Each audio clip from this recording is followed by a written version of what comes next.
అందరికీ నమస్తే. నేను డాక్టర్ సుధారాణి, ఫిజియోథెరపిస్ట్ అండి. Happy mother's day. మా మదర్తో నిజంగా నాకున్న attachment it's a really the great thing. నిజంగా ఒకటి మాత్రం చెప్పచ్చు, దేవుడు అందరికీ తన దగ్గర ఉండలేకోకుండా ఉంటారు కాబట్టి ప్రతి ఒక్కరికి ఒక తల్లిని సృష్టిస్తాడు. సో నాకు మా మదర్తో she was a good friend and advisor, teacher, mentor and అన్నింటికీనండి. ఇది లేదు అని కాదనమాట. నాకు బెస్ట్ ఫ్రెండ్ అంటే మా మదర్ అనేసి నేను చెప్తాను. అందరికంటే ఎక్కువ నాకు మెమరీస్తో అటాచ్మెంట్ ఉందని నేను ఎక్కువ అనుకుంటాను. ఎందుకంటే ఒక వ్యక్తి మనతో పక్కన ఉన్నప్పుడు మనకు అర్థం కాదు, కానీ ఆ వ్యక్తి దూరమైనప్పుడు మాత్రం ఆ బంధం యొక్క విలువ, ఆ బాధ అనేది ఏంటని తెలుస్తుంది. మా అమ్మ నేను డాక్టర్ కోర్స్ ఇది మెడిసిన్ కంప్లీట్ అయినప్పుడు అపోలోలో నాకు సీట్ వచ్చింది. అంటే మీన్స్ డాక్టర్గా నాకు వాళ్ళ అపాయింట్మెంట్ ఇచ్చారు అన్నప్పుడు అప్పుడే పెళ్ళి కూడా అయింది.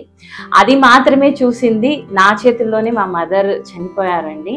సో మీ అందరికీ నేను ఒకటే చెప్తాను, అమ్మ అందరినీ చూసుకుంటుంది, కానీ మనం కూడా అమ్మకు మనం రిటర్న్ ఏమి ఇస్తాము అంటే వాళ్ళ హెల్త్ ఇష్యూస్ ఏదైనా అంటే చాలా వరకు అమ్మ వాళ్ళు నాకు ఈ నొప్పి ఆ నొప్పి ఏదంటే డాక్టర్ దగ్గరికి వెళ్దాము అంటే నో, లేదు ఈ మెడిసిన్ వేసుకుంటే తగ్గిపోతుంది ఇదంటారు. Please don't neglect. As a డాక్టర్గా చెప్తున్నాను మీకు వాళ్ళకి చిన్నది ఏదన్నా ఉందంటే మనం మదర్స్ డే గిఫ్ట్గా ఇవ్వాలంటే వాళ్ళకి మంచిగా, ఇప్పుడు ఎక్కువ మదర్స్ అంటే పెద్దవాళ్ళు అయిన తర్వాత అంటే 40+, 50+ ఉన్నటువంటి వాళ్ళకు ఒక breast screening camp, cervical cancer ఇది ఉంటుంది, స్క్రీనింగ్ క్యాంప్ కానీ, లేకపోతే వాళ్ళకి కాల్షియం డెఫిషియన్సీస్ ఉంటుంది, విటమిన్ డి, వాళ్ళకి హెల్త్ కేర్ ఒక ప్యాకేజ్గా మీరు వాళ్ళకి టెస్ట్ చేయించండి. అప్పుడు ఏదైనా ప్రాబ్లం ఉందంటే అప్పుడే చూసుకోవచ్చు. ఎందుకంటే మనం రిటర్న్గా ఇచ్చేది ఏంటి అంటే వాళ్ళు హెల్తీగా ఉండాలి, వాళ్ళు హ్యాపీగా ఉండాలని చూసుకునేదే ఉంటుంది. ఎందుకంటే లాస్ట్ మూమెంట్లో మా మదర్ సైలెంట్ ఎంఐతో చనిపోయారు. ఫస్ట్ స్ట్రోక్, హార్ట్ స్ట్రోక్లోనే ఆమె తట్టుకోలేకపోయింది. ఆ ఒక్క బాధ అనేది నాకు చాలా ఉంది. ఆక్సిజన్ సిలిండర్ ఆ రోజు సండే అవ్వడం వల్ల ఒక ఆక్సిజన్ సిలిండర్ ఆమెకు అంటే డాక్టర్స్ ఫ్యామిలీ ఉండి అక్కడ రూరల్ ఏరియాలో ఎక్కడికో ఫెస్టివల్కి వెళ్ళిపోవడం, ఆ రూరల్ ఏరియాలో నుంచి మేము తిరిగి టౌన్ లెవెల్లోకి మేము హాస్పిటల్ తీసుకుని వచ్చే లోపల ఆమె ప్రాణాలు మేము పోగొట్టుకున్నాము. దానివల్ల ఒక డ్రీమ్ ఏమి అనేసిన అంటే నేను ప్రాణదాత ప్రాజెక్ట్ అనేది దీని నుంచి Annamacharya trust and Vasavi clubs ఇంటర్నేషనల్లో కూడాను కొన్ని ఇంట్లో ఆర్గనైజేషన్లో యాజ్ ఎ సోషల్ వర్కర్గా వర్క్ చేస్తున్నాను. వాటిలో అన్నిటిగాను ప్రాణదాత ప్రాజెక్ట్లో ఆక్సిజన్ సిలిండర్స్ని డొనేట్ చేయడం జరిగింది. సో దాదాపుగా మిగతా వాళ్ళందరూ కూడాను ఈ ప్రాజెక్ట్ అంటే ఎంతో మంది ప్రాణాలు కోల్పోతూ ఉంటారు హార్ట్ అటాక్తో కానీ లేకపోతే సంథింగ్ యాక్సిడెంట్లో కానీ. సో అవన్నీ మేము డిఫరెంట్ ఏరియాలో, యాక్సిడెంట్ ప్రోన్స్ ఉండేటువంటి ఏరియాలో, రూరల్ ఏరియాస్లో ఆక్సిజన్ సిలిండర్స్ అనేది డొనేట్ చేయడం జరిగింది. మేమే కాదు, మా తోటి అందరూ కూడా సోషల్ వర్కర్స్ ఇదన్న వాళ్ళు అందరూ కోఆపరేట్ చేశారు. సో ఈ అన్నమాచార్య ట్రస్ట్ నుంచి కూడాను ప్లాస్మా దాంట్లో ఉన్నప్పుడు కరోనా అప్పుడు కానివ్వండి, అవేర్నెస్ ప్రోగ్రామ్స్ కానివ్వండి, బ్లడ్ క్యాంప్స్ కానీ ఇవన్నీ కూడాను చాలా వరకు ముందుకు తీసుకెళ్తుంటాం. నేను ఒకటే అనుకుంటాను, మా మదర్కి ఇచ్చే గిఫ్ట్ ఏంటంటే చివరిగా నాకు మా అమ్మ ఒకటి చెప్పారు, దట్ ఈస్ ద వన్, నేను ఎక్కడికి వెళ్ళను, మీ అందరితోనూ, ఎస్పెషలీ మీ అందరితో, నీతోనే కాదు మీ అందరితోనే ఉంటాను.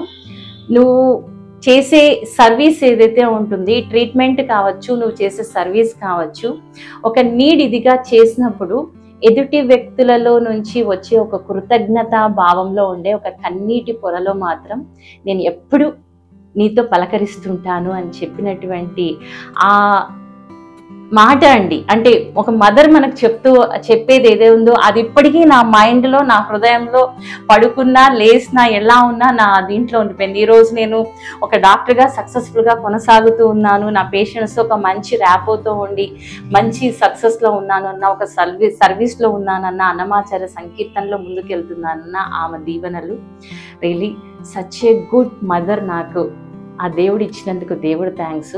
మా అమ్మకు కూడా నేను నిజంగా చెప్తున్నాను, నేను అందించే సర్వీస్, నేను ఇచ్చే ట్రీట్మెంట్ వాళ్ళ దీనికి సర్వీస్లో మా అమ్మకు నివాళిని ఎప్పుడూ అందిస్తూనే ఉంటాను. హ్యాపీ మదర్స్ టు యూ అమ్మ. రియలీ మా అమ్మకి ఎంతో ఇష్టమైనటువంటి పాట అనమాట. తను మంచి డాన్సర్ అండ్ సింగర్. మేము చాలా వరకు అంటే తనతో మూమెంట్స్ అంటే చాలా ఉండేటివి. అంటే తను ఒక సోషల్ యాక్టివిటిస్ట్గా టీచర్గా రిటైర్డ్ అయిన తర్వాత పిల్లలతో ఉండేది, ఉమెన్ ఎంపవర్మెంట్గా ఒక 1 year తీసుకునేది, ఒక హెల్త్ దీనికి అవేర్నెస్గా తీసుకునేది. వాటితో పాటు చిన్నప్పటి నుంచి మా మదర్తో ఉండడం వల్ల నాకు అటాచ్మెంట్ అనేది చాలా ఎక్కువ. కానీ మా మదర్కి ఇష్టమైనటువంటి పాట అయితే జస్ట్ ఐఎమ్ గివింగ్ దీనికి.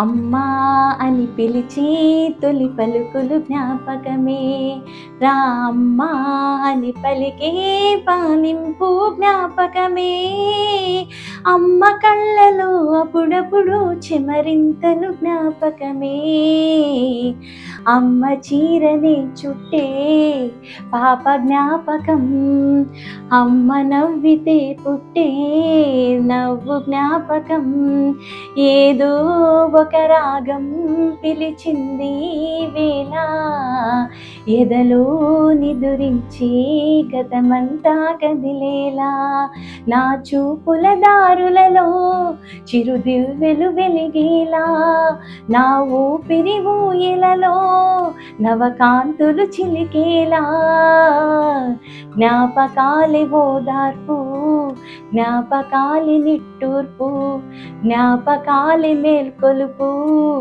జ్ఞాపకాలి మైమరపు, ఏదో ఒక రాగం పిలిచింది వేళ, ఎదలో నిదురించి గతమంతా కదిలేలా. రియలీ ఐ మిస్ యూ అమ్మ. నిజంగా మా అమ్మ నేను చాలా మిస్ అవుతున్నాను. కానీ ఆమె యొక్క కలలను నెరవేర్చడంలో, ఆమె ఆశలని నా ఆశయంగా ముందుకు తీసుకునే దీంట్లో నేను ఎప్పుడు మిస్ అవ్వను. ఎందుకంటే నేను చేసే ప్రతి పనిలో కూడాను ఆమె చూస్తూ పైనుంచి ఆశీర్వదిస్తుందనేటువంటి ఒక గొప్ప నమ్మకం. Thank you so much. Yours doctor Sudharani. Once again happy mother's day to all.